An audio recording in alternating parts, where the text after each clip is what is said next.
I promise you, the cookies will be worth it. I don't know about the syrup, the cookies are definitely worth it.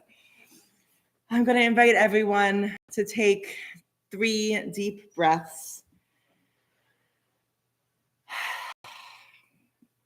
Use this time to mark the movement from the hectic, crazy, busy world that we generally live in to this moment, or perhaps a whole hour of peace and rest, where the world can just stay out there for a little bit and you can focus entirely on yourself and in here and just be in this moment. There will be little thoughts that come into your minds. That's okay. I have learned from some meditation that I have been venturing into that is okay, and you just name that and then you let it go. So I'll invite you to do the same. We'll turn to page 120 as we begin to light our candles to bring in the light, which we are desperately in need of, both literally and metaphorically. We light candles to remind us that each of us has the ability to bring that light into the world.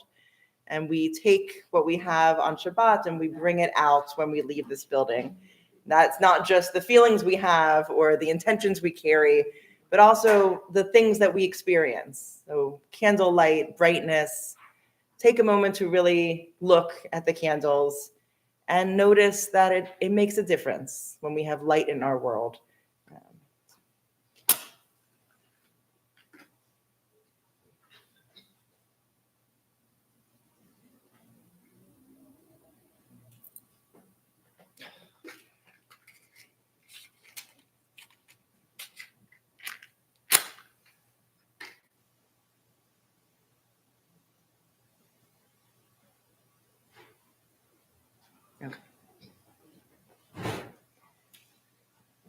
Baruch atah Adonai Eloheinu melech haolam asher kitshanu b'mitzvotav v'tzivanu lehadlik ner shel Shabbat. Amen. Let's turn to page 124, and we'll read the first reading in English together. We enter this sanctuary to welcome Shabbat. Within these walls, we sit surrounded by numberless generations. Our ancestors built the synagogue as a visible sign of God's presence in their midst. Throughout our long history and our endless wanderings, it has endured, a beacon of truth, love, and justice for all humanity. Its presence guided our ancestors to lives of righteousness, holding up to them a vision of their truest selves. Now we, in our turn, come into this sanctuary to affirm the sacredness of our lives. May we enter this place in peace. May holiness wrap around us as we cross its threshold. Weariness, doubt, the flaws within our human hearts, the harshness of the weak, let these drop away at the door. In the brightness of Shabbat, let peace settle upon us as we lift our hearts in prayer. Let's turn to page 128. In the middle, there is a paragraph of Yedid Nefesh. Let's just sing this first paragraph together. We'll probably go into some lies when these words are done. So if you don't know the words, just wait a second and you'll join the tune. Yedid nefesh av harachaman meshoch avdecha el ritzonecha yavuz avdecha kemo ayal Yishtachaver el muhadarecha. Yai, yai, yai, yai, yai, yai, yai, yai, yai, yai, yai, yai, yai,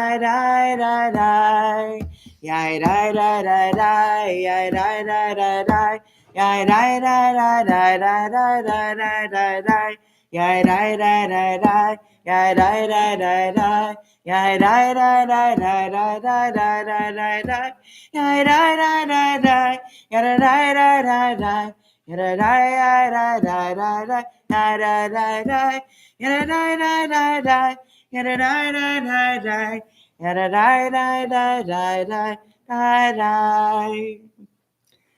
I'll say last weekend, I think it was just last weekend, we had a lot of Shabbat happening.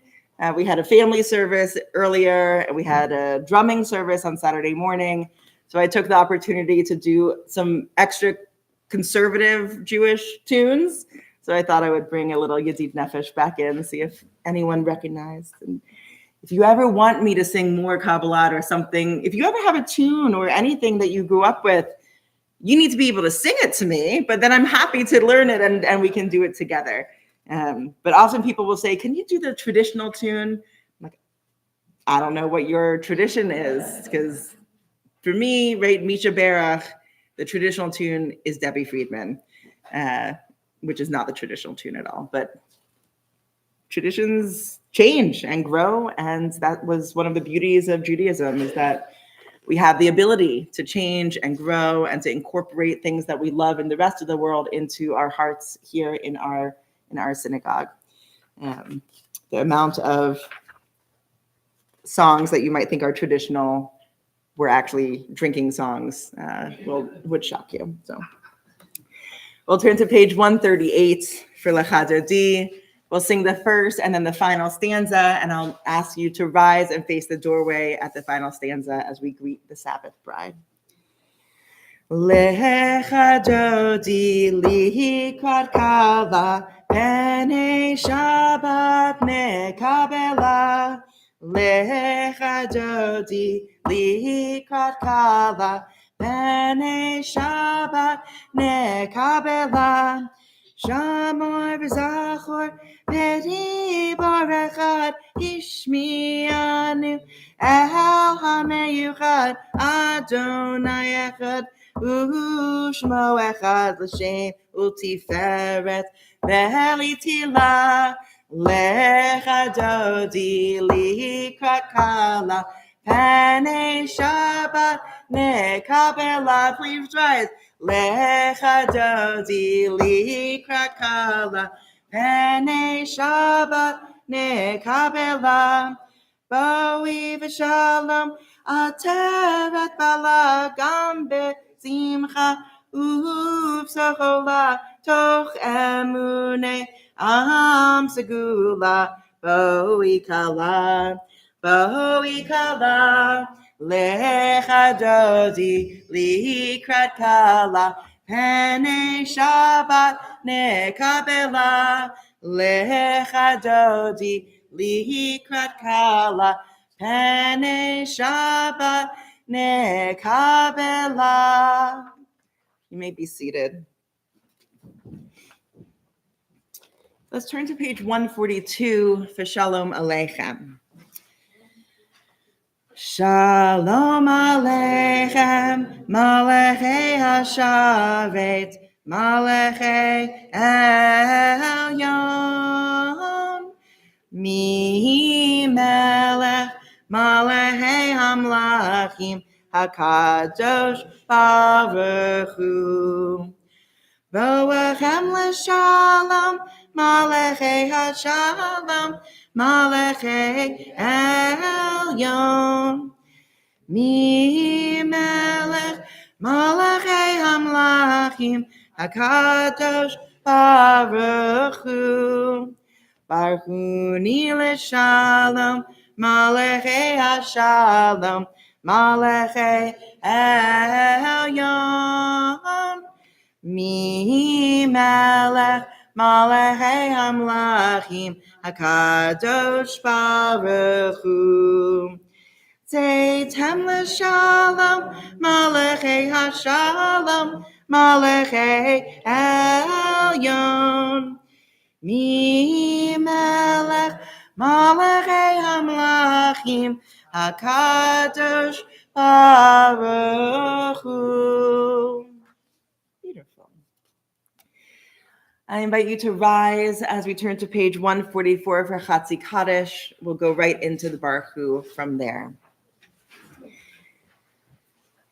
Yitkadal, Yitkadash, Shemei Rabbah, V'alma divrach yotei, v'yamlech malchutei, B'chayechon, u'v'yomechon, u'v'chayei techo Beit Yisrael, Pagala, Pagala, u'bizman kariv, v'yimeru, Amen.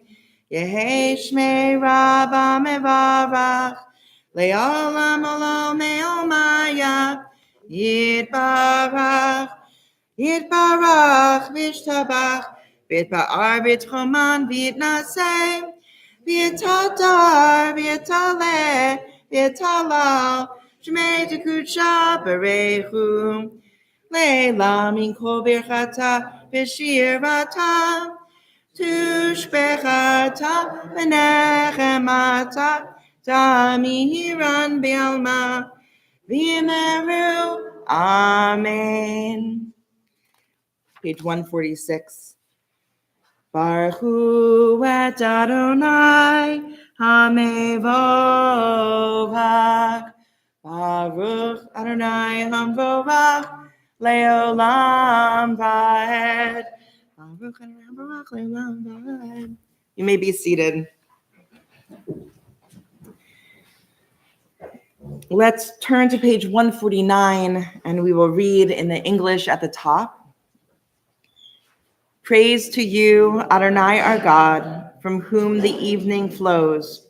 Your wisdom sets the way on which time and season glide. Your breath guides the sail of the stars. Creator of the tide of time and light, you guide the current of day into night. As heaven spans to infinity, you set its course for eternity. Praise to you, Adonai our God, from whom the evening flows. Baruch atah Adonai hama'ariv aravim. Page 150. Let's read in the English. I just want to take this opportunity in case that you haven't heard my spiel on the book before. I really love this book because I used to be a bit of a wanderer in services. My eyes would flow around, look for different things. And this book really embraces that. So you'll see that the way it's set up is for the major prayers, you have the Hebrew and the transliteration. And then right underneath it is the more direct translation of what the words. And then on the other side of page are inspired translations or inspired poetry based on the traditional prayer. So whenever we're reading in here, if your eyes tend to go towards one of the other readings, go there. Take a moment, see what it says, and see if that resonates with you. I'll tell you the page numbers as we continue on, so no need to worry. So let's read in the English on page 150 together. Everlasting love, you offered your people Israel by teaching us Torah and mitzvot, laws and precepts. Therefore, Adonai our God, when we lie down and when we rise up, we will meditate on your laws and your commandments. We will rejoice in your Torah forever.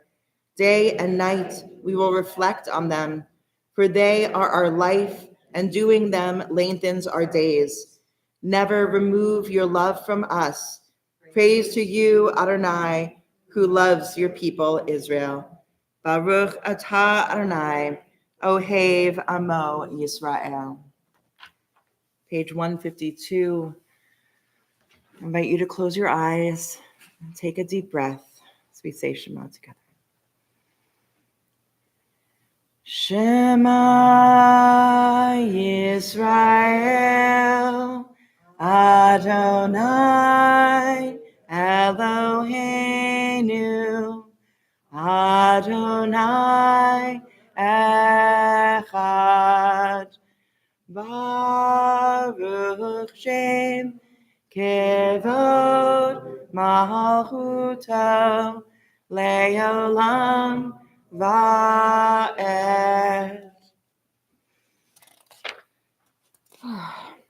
Page 154 for Ve'ahavta. Ve'ahavta et Adonai Elohecha b'chol lebavcha u'b'chol nafshecha u'b'chol me'odecha ve'hayu ha'devarim ha'ele asher anochi mitzavecha hayom al levavecha v'shinantam levanecha v'dibarta bam v'shivtecha b'veitecha uvlechtecha v'derech uv'shochbecha uv'kumecha וקשרתם לאות על ידיך, והיו לטוטפות בין עיניך, וכתבתם על מזוזות ביתך ובשעריך, למען תזכרו ועשיתם את כל מצוותיי, והייתם קדושים לאלוהיכם. אני אדוני אלוהיכם, אשר הוצאתי אתכם מארץ מצרים, להיות לכם לאלוהים. אני אדוני אלוהיכם, אדוני אלוהיכם אמת. Let's turn to page 157. We'll read at the top in the English, and then we'll go right to the next page for Micha Mocha. Standing on the parted shores of history, we still believe what we were taught before ever we stood at Sinai's foot, that wherever we go, it is eternally Egypt, that there is a better place, a promised land, that the winding way to that promise passes through the wilderness, that there is no way to get from here to there except by joining hands, marching together. 158.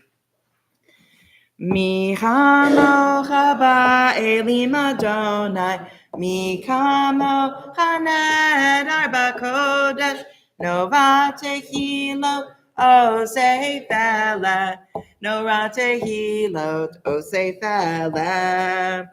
Malchutecha ra'uvanecha v'keyam lifnei Moshe u'Miriam, Zelianu v'yamru, Zelianu v'yamru, Adonai yimlo le'olam va'ed, Adonai yimlo le'olam va'ed.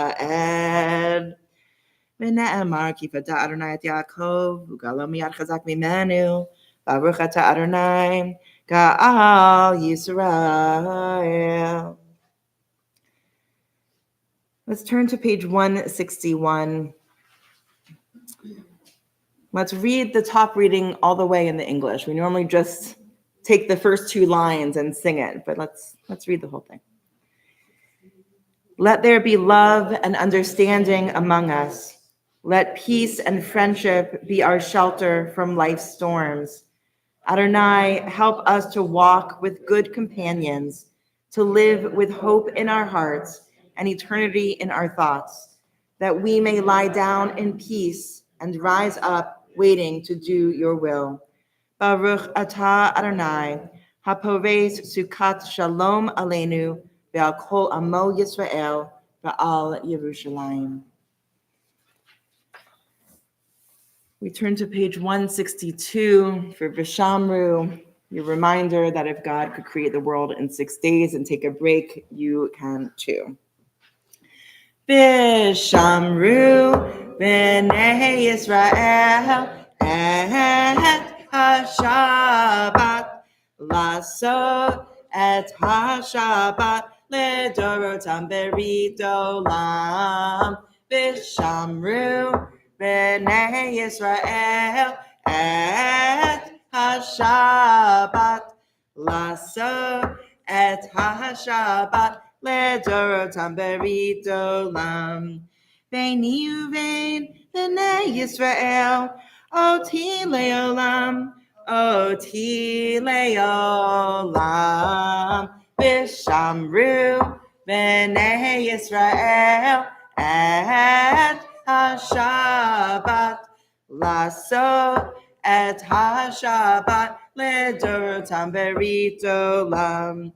Ki sheshet yamim asa Adonai, Asa Adonai et hashamayim ve'et haaretz v'shamru b'nei Yisrael et hashabbat lasot et hashabbat ledorotam berit olam ubayom hashvi'i shavat vayinafash shavat vayinafash shavat vayinafash v'shamru b'nei Yisrael et hashabbat lasot et hashabbat ledorotam berit olam.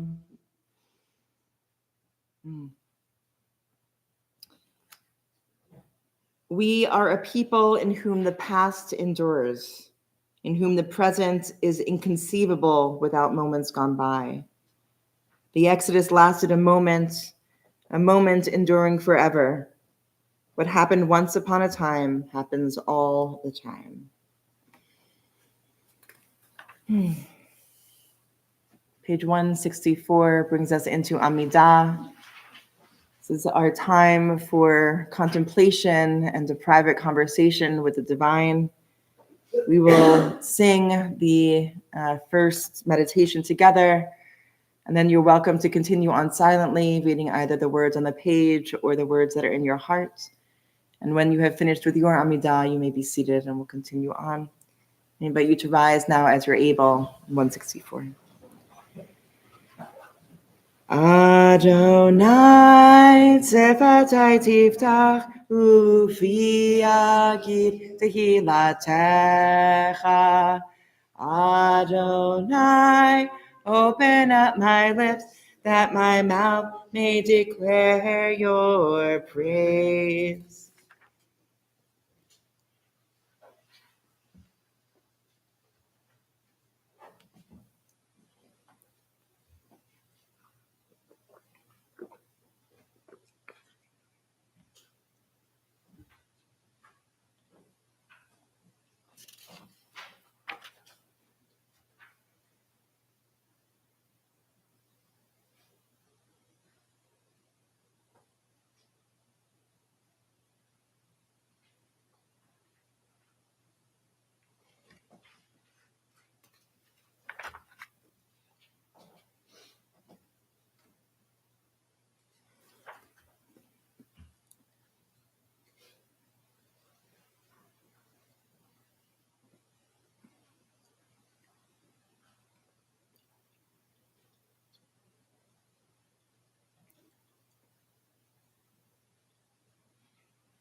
Page 180, Oseh Shalom.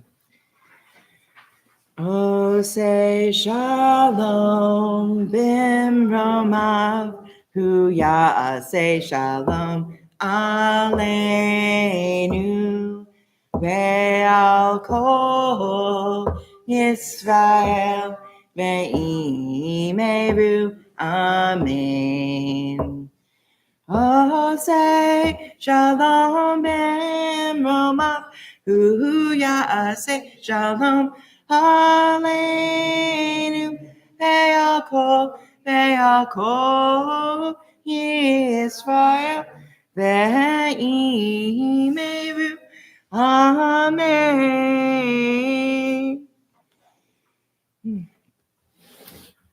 So we are still, I'm going to talk for a minute. So we are in a really kind of narrative-heavy section of our Torah. Genesis is like a really meaty thing. Last week we had the Akedah, like the binding of Isaac, which is a pretty big one. But we had like 5 other little stories that were included.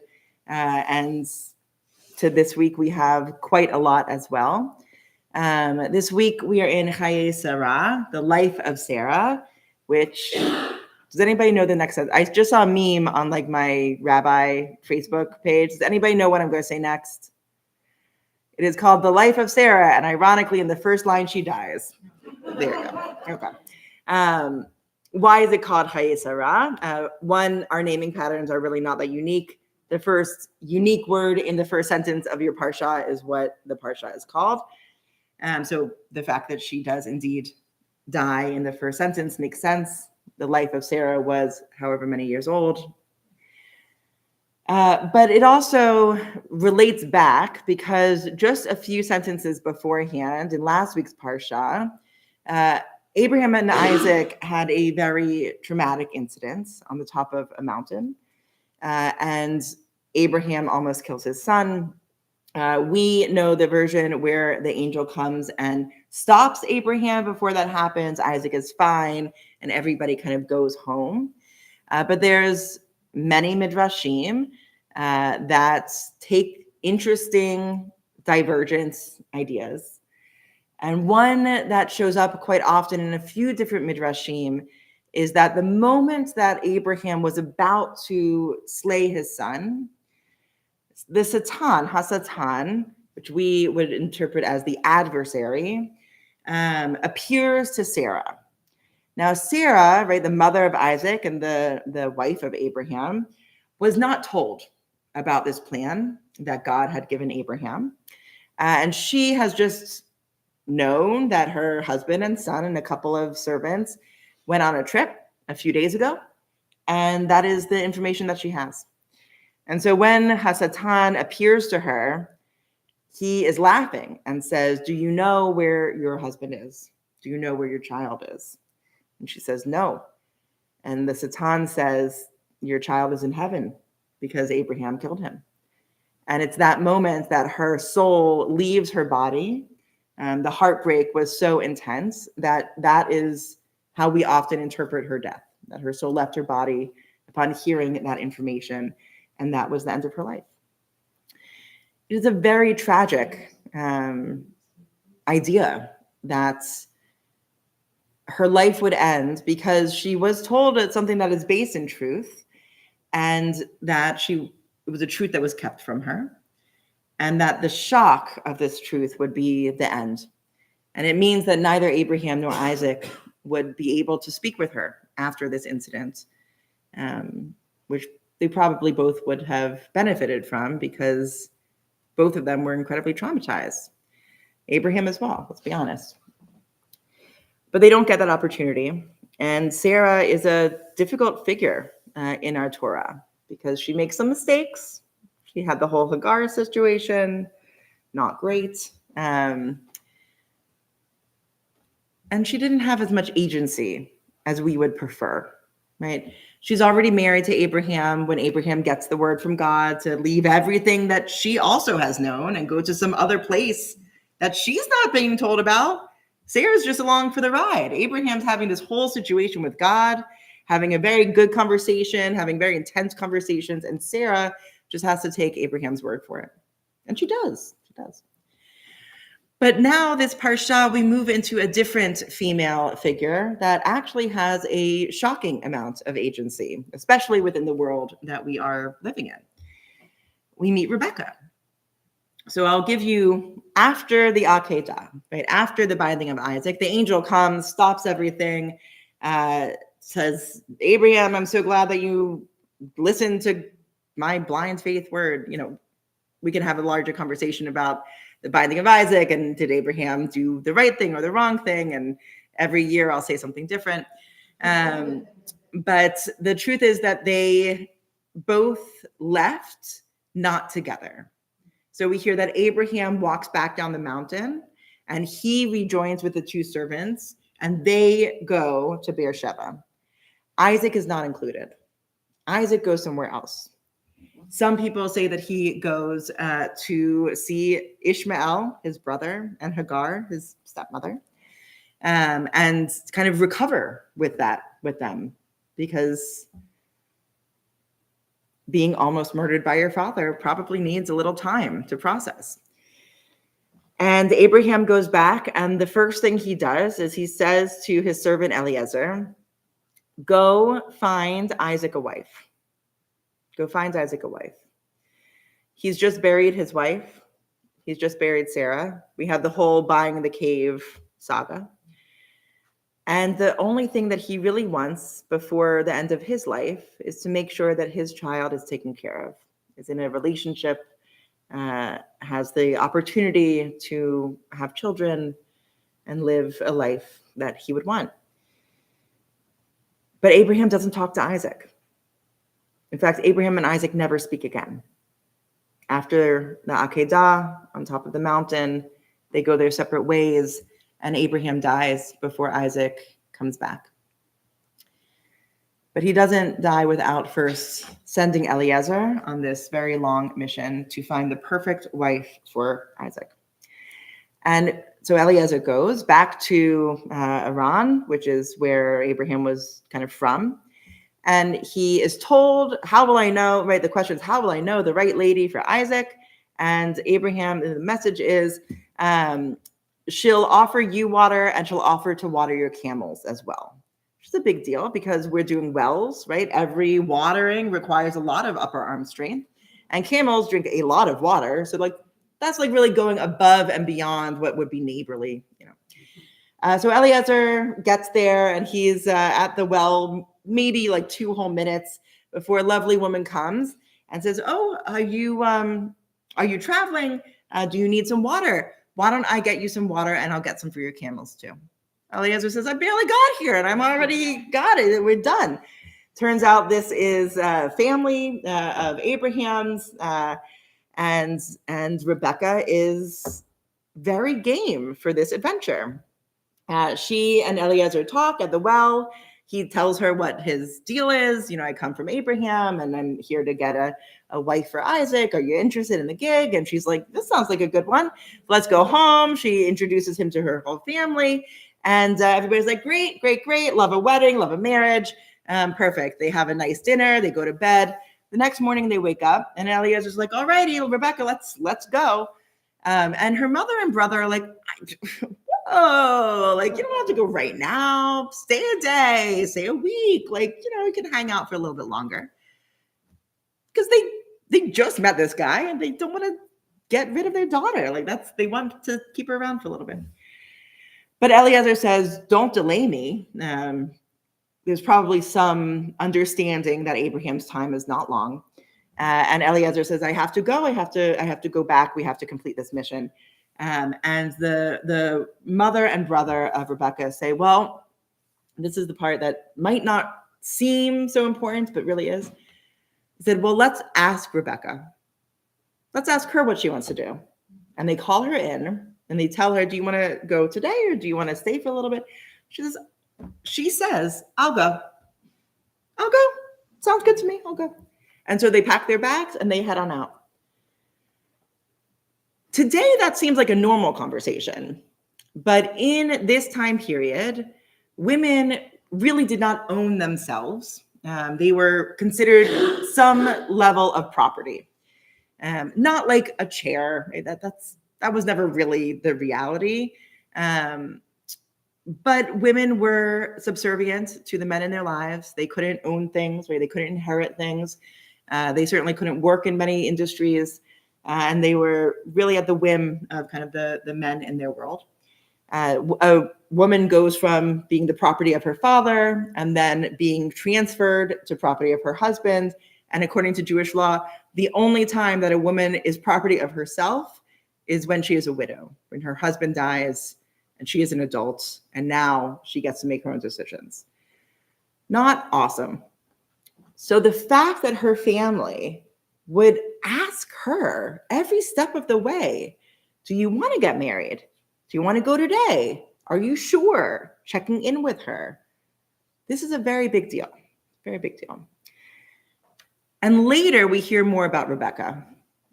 Again, Rebecca and Isaac are probably the least, they have the least amount of chapters, right? Their stories are kind of short. We go from the binding of Isaac, and then we pretty much go right to the Jacob and Esau saga, the stealing the birthright, and Isaac is already very old. I mean, we really don't get a lot of bio information about Isaac's life and adventures and Rebecca's. But we do know that when Rebecca is pregnant, she's having a terrible pregnancy, really terrible. And she is in so much pain that she cries out to God and says, "Why have you done this to me? You should kill me now because I feel like these babies are splitting me open from the inside. Why did you do this?" And God talks to Rebecca. God talks to Rebecca and says, there are two nations warring in your womb. The older will serve the younger. The younger will inherit from Isaac. The older will do his own thing. You know who's not part of that conversation? Isaac. Isaac is not part of the future of your children conversation. And I don't think that Rebecca ever tells him. Because later in their lives, right, once the children are older, the parents play favorites, which is a no-no. But Rebecca's favorite is Isaac, and Esau's favorite Rebecca's favorite is Jacob, and Isaac's favorite is Esau. Esau, the older one, who is a very manly man and goes out hunting and brings back like good game for Isaac to eat, and that's what he wants. And Rebecca likes Jacob.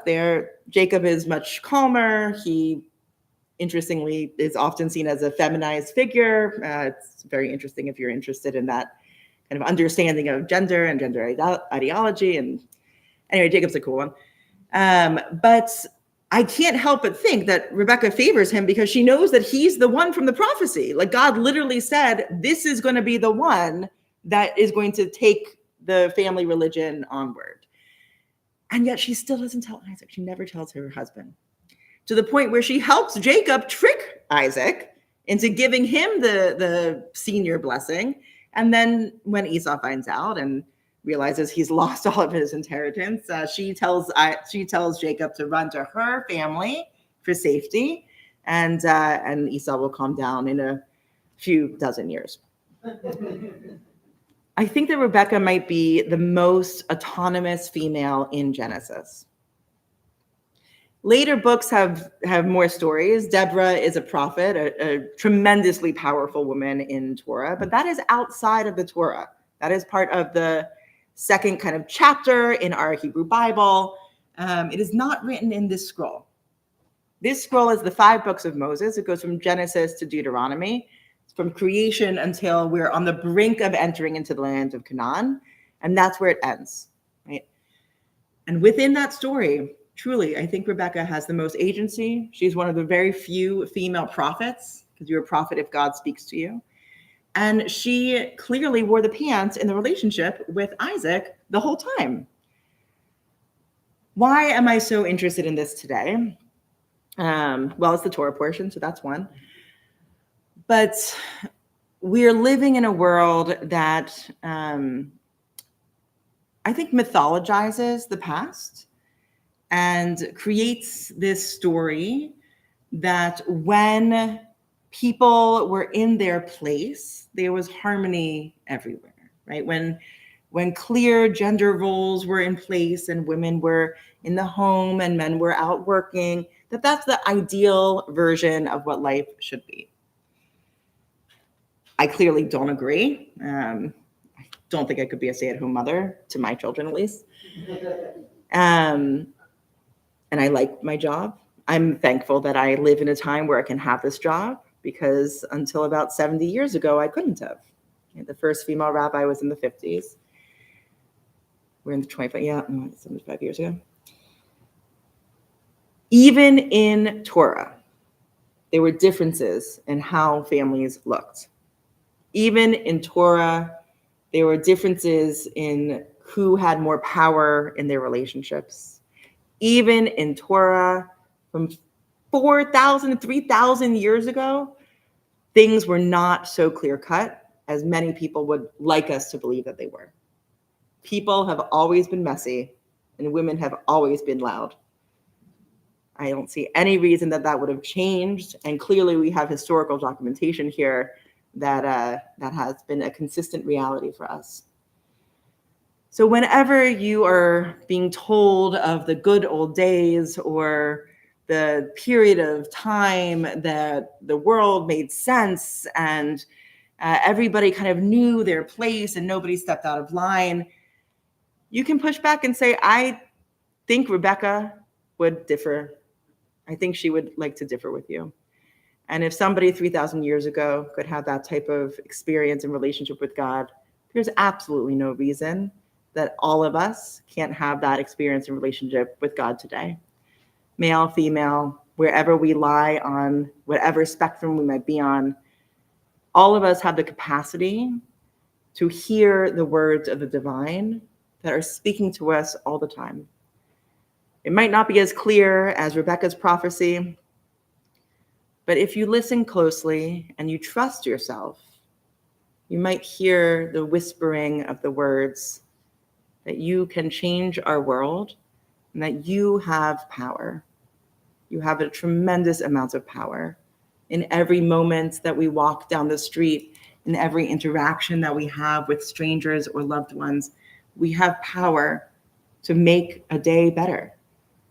We have the power to make someone's life better. We have the power to save somebody's life.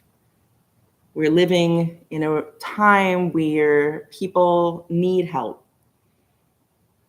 I encourage you, I said this last week too, anytime you feel like the world is too much or that there's nothing you can do to help or that you feel paralyzed, go to your cupboard and take out a can of soup and bring it here and put it in our donation bin, because you have just done something powerful and meaningful, and you have helped someone.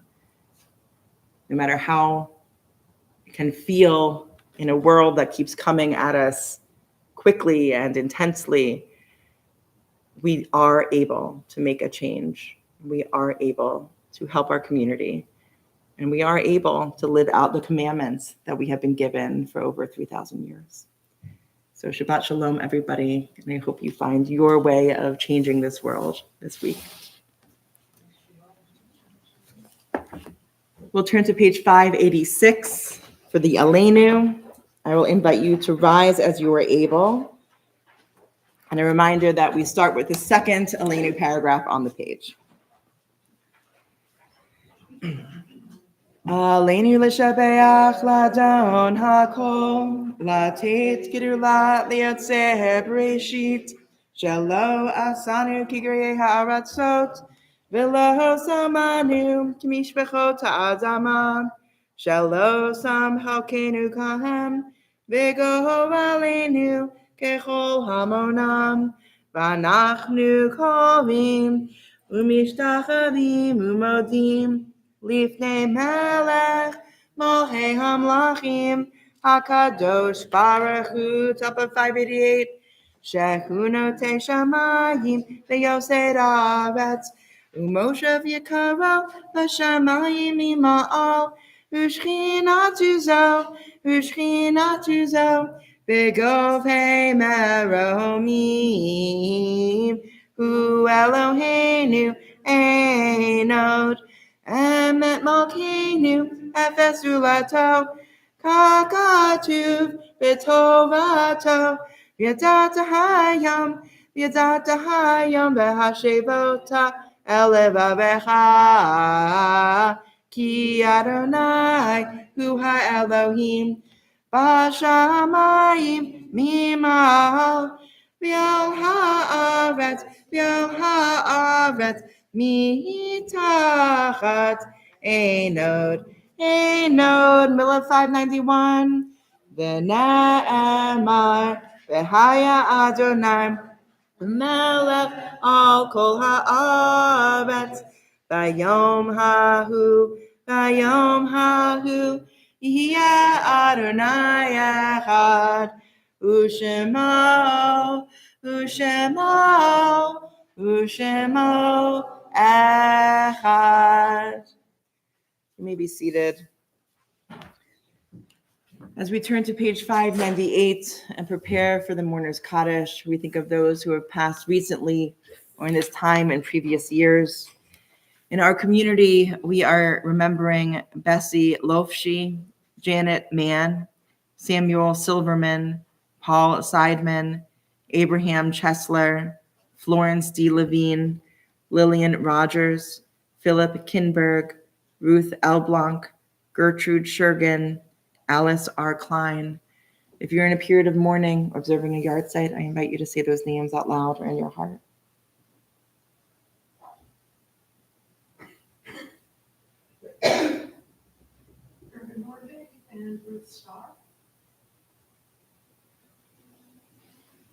We think of all of those who have died in disasters, both natural and man-made. We think of those who have died fighting for their rights. We think of those who have died in Israel and in Gaza. We think of those who died in the Shoah. And we think of those who have no one left to say Kaddish for them. I invite you to rise as you're able as we say Kaddish together.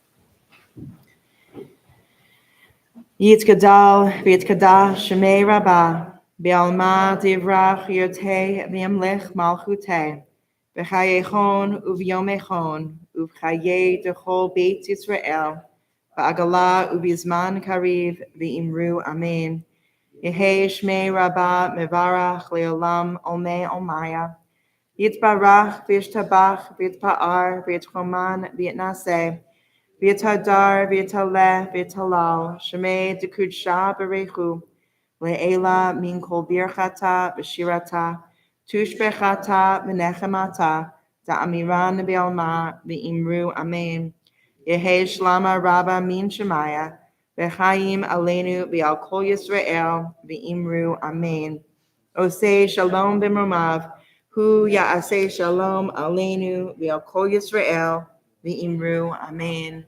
May peace be sent to all who mourn and comfort to all who are bereaved. You may be seated. Okay. It is November. Okay. Announcements. Let's see. We have the interfaith Thanksgiving service is the Sunday before Thanksgiving. So that's the 23rd. Let's go with the 23rd. It'll be hosted at Trinity Church, and it'll also be a drop-off location for Give a Gobble bags. So if you're participating in that, you can bring your bag over, and the food drive will get it all from there and get it to where it needs to go. December is pretty packed. We're Hanukkah heavy this year. So home for the holidays.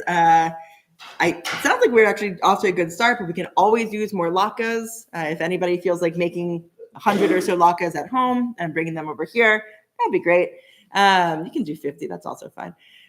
So if you haven't been here for Home for the Holidays, the whole town, it's a great little weekend, actually. They have trolleys on Saturday. It's very cute.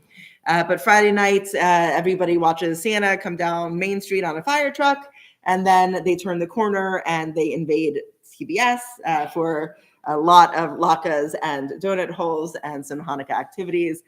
So it's a great opportunity to see the community and to see people in Melrose and to bake or make your latkes. We are having our very first citywide Hanukkah candlelighting celebration. So we are going to be moving our menorah from our property to City Hall this year. And we'll be doing that on the 14th. So the evening of the 14th of December 14th, as long as it's not raining, we'll all meet at City Hall. We'll have some kids craft projects. We'll sing some Hanukkah songs. We'll say a few words, and I don't think we'll have any latkes. I think we'll be locked out by then. Not that by then, because then on the 21st is the Hanukkah party at Shalom School, and that is also open to anybody who is a family with young children. You're all welcome to come. If you have grandkids that want to come, it is crazy and a lot of fun, kind of loud, but there's going to be cookie decorating as always, and so the kids are really into that. If you are 50 or under and you feel like going to Israel this December, they're still taking registrations to the Birthright Israel program. You can join me on my little bus with a couple of our members, and we can have a really powerful experience. I'm really looking forward to being back in Israel. So they told me that they're still taking registrations. So that. Tomorrow morning is family yoga. So if you have kids or grandkids or anything, you're welcome to come tomorrow at 9:30. Becky Small will lead us in a very family-friendly, kid-friendly yoga, although it actually is pretty good for us too. I'm always very happy to have gone through any movement on a Saturday morning. So you're all invited to that. Next week, this is the last one. Next week is our 3rd through 6th grade retreat, which means Friday evening services are special service. There will be at 6 o'clock, and it's going to be a camp style service.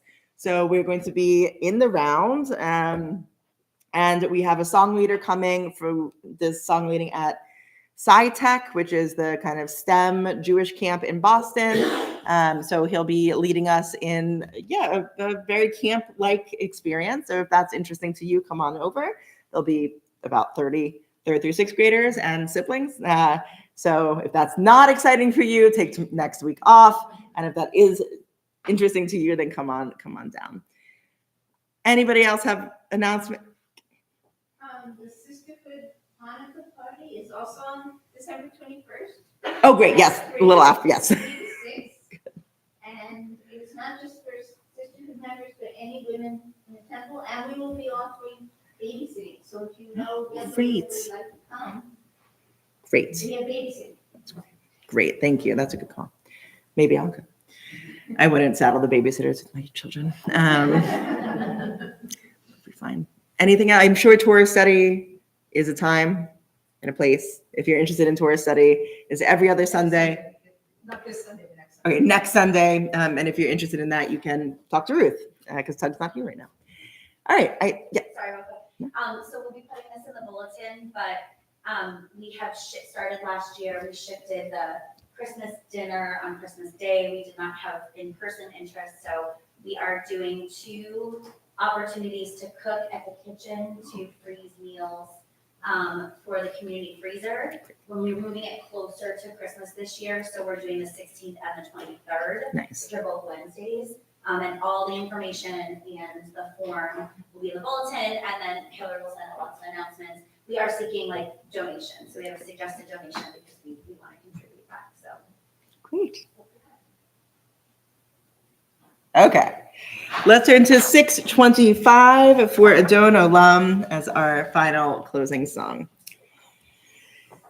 Adon Olam Asher Malach B'terem Kol Yetzir Nivra Li'et Nasa V'chefza Kol Azai Melech Shemo Nikra B'yacharei Kichlot HaKol Levado Yimloch Nora V'hu Haya V'hu Hoved V'hu Yiyah B'tifara V'hu Echad V'ein Sheni להמשיאו, להחבירה, בלי ראשית, בלי תכלית, בלא העוז והמזרע, והוא אלי, והי גואלי, וצורף לי את צרה, והוא ניסי ומנוס לי,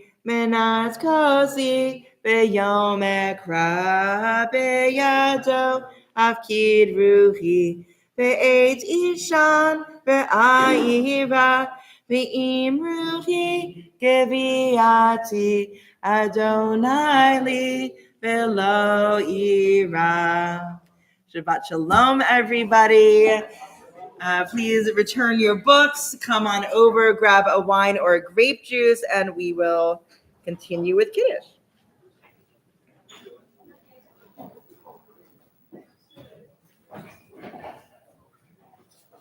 Do this before I forget.